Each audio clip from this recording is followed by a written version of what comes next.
नमस्कार दोस्तों, स्वागत है आपका YouTube के चैनल सीमेंटोलॉजी पे। दोस्तों आज का टॉपिक हमारा बहुत ही खास और बहुत ही मज़ेदार होने वाला है, क्योंकि आज मैं आपको बताने जा रहा हूँ पायरो प्रोसेसिंग के 15 थंब रूल। दोस्तों ये वीडियो केवल उनके लिए कामगार होगा जो या तो सीमेंट इंडस्ट्री में काम कर रहे हैं, खास करके पायरो सेक्शन में। आप चाहे प्रोडक्शन डिपार्टमेंट में काम कर रहे हो, चाहे मेंटेनेंस डिपार्टमेंट।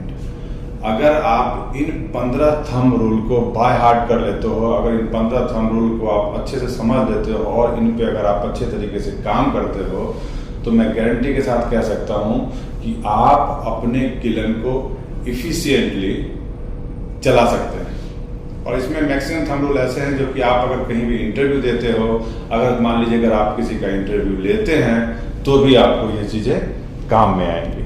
तो चलिए दोस्तों वीडियो को आगे बढ़ाते हैं और देखते हैं कि पहला थंब रूल हमारा क्या है। दोस्तों हमारा पहला थंब रूल है preheater exit gas temperature. Every 10% increase in preheater exit gas temperature can lead to an increase of approximately 7 to 10 kilo calorie पर KG of clinker in heat requirement. मतलब कि अगर हमारा preheater exit gas temperature 10% बढ़ जाता है तो हमें 7 से 10 किलो कैलोरी पर KG of clinker heat requirement बढ़ जाएगा। इसीलिए हमें क्या करना है कि pre heater exit gas temperature को कंट्रोल करके रखना है। दूसरा थंब रूल क्या कहता है, clinker temperature. For every 10% increase in clinker temperature, the energy required for cooling can increase by around 0.5 to 1 kilocalorie per kg of clinker। अगर हमारा क्लिंकर का टेम्परेचर 10 डिग्री सेल्सियस बढ़ जाता है तो इसे कूलिंग करने के लिए जो एनर्जी होती है उसमें भी इजाफा हो जाएगा, लगभग 0.5 से 1 किलो कैलोरी पर केजी ऑफ क्लिंकर।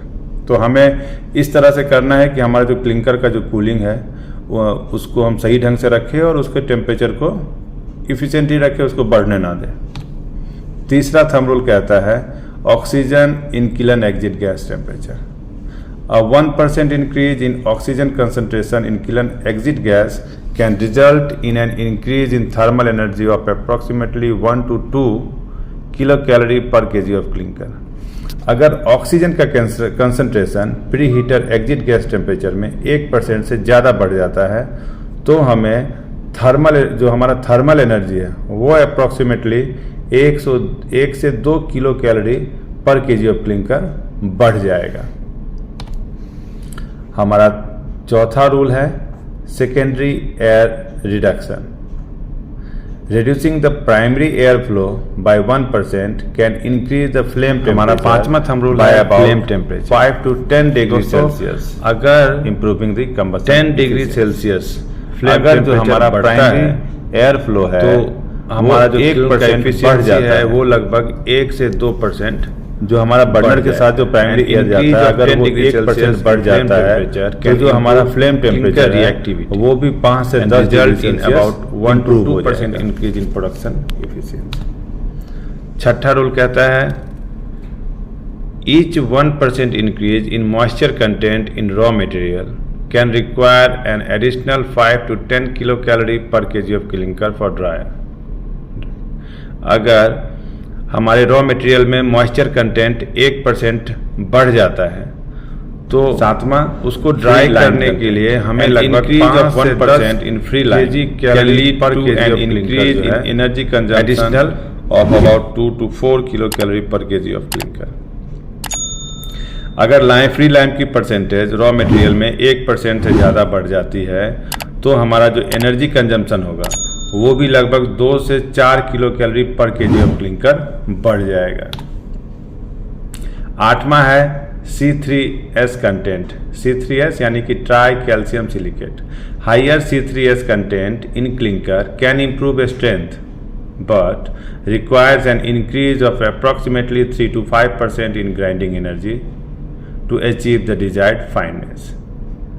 दोस्तों C3S जो है अगर उसका वैल्यू बढ़ जाता है तो उससे एक फ़ायदा तो मिलता है कि हमारा जो क्लिंकर का स्ट्रेंथ है वो बढ़ जाएगा, लेकिन इसके ग्राइंड करने के लिए जो पावर चाहिए किलोवाट आवर पर टन उसमें लगभग 3 से 5% जो है इजाफा आएगा, क्योंकि जो रिक्वायर्ड फाइनेंस अपने को चाहिए उसके लिए अपने को लगभग इसका एनर्जी बढ़ जाएगा। अगर सीधा सा बात है कि अगर C3S अगर क्लिंकर में बढ़ गया तो ग्राइंडिंग एनर्जी हमारा, ग्राइंडिंग का पावर बढ़ जाएगा।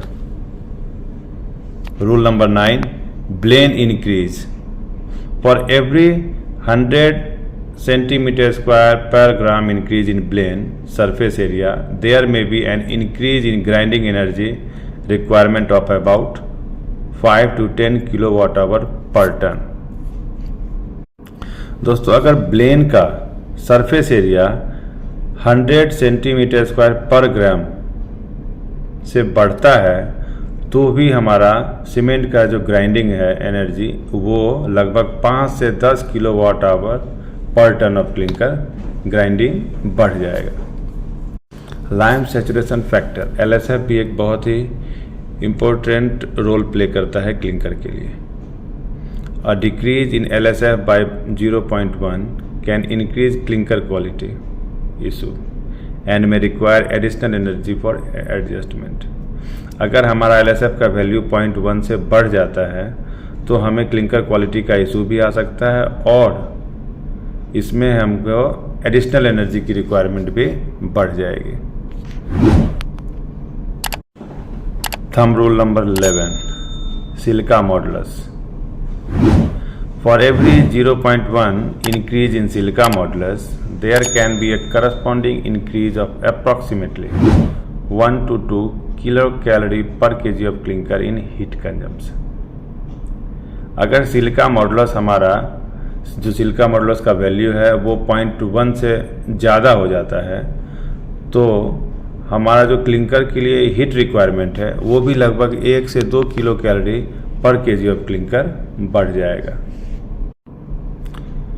Thumb rule number 12, heat of hydration. Clinker with higher heat of hydration can increase energy requirement in the calcination process by approximately 1 to 3 kilo calorie पर केजी ऑफ क्लिंकर। अगर clinker का heat of hydration बढ़ जाता है तो calcination के time पे जो एनर्जी कंजम्पशन है वो भी हमारा लगभग 1 से 3 किलो कैलोरी पर केजी ऑफ क्लिंकर बढ़ जाएगा। Thumb rule number 13, fuel type. Switching from traditional fuel two alternative fuels can reduce energy consumption by about 5 to 15% depending on the fuels calorific value. Traditional fuel जो हम kiln के लिए use करते हैं अगर उसे हम चेंज करके किसी ऑल्टरनेट फ्यूल पे जाते हैं तो जो हमारा फ्यूल कंजम्पशन है वो लगभग 5 से 10% जो है कम हो जाता है, लेकिन वो हमारा डिपेंड करेगा जो हम फ्यूल ऑल्टरनेट फ्यूल यूज कर रहे हैं उसका कैलोरीफिक वैल्यू क्या है। Thumb rule number 14, cooling rate. Increase the cooling rate of clinker by 1 degree Celsius per minute can improve the quality of clinker, but may require an additional 0.5 to 1 kilocalorie per kg of clinker। दोस्तों अगर हम clinker का cooling rate 1 degree Celsius पर minute से बढ़ा दें तो हमारा क्लिंकर का क्वालिटी तो अच्छा हो जाएगा, लेकिन इसके लिए हमें 0.5 से 1 किलो कैलोरी पर केजी ऑफ क्लिंकर का एनर्जी जो है बढ़ जाएगा। दोस्तों 15वां जो हमारा 15th थंब रूल है वो बहुत ही इंपॉर्टेंट है और ये डिपेंड करता है cement type. The type of cement produced can influence energy consumption. For example, producing blended cement typically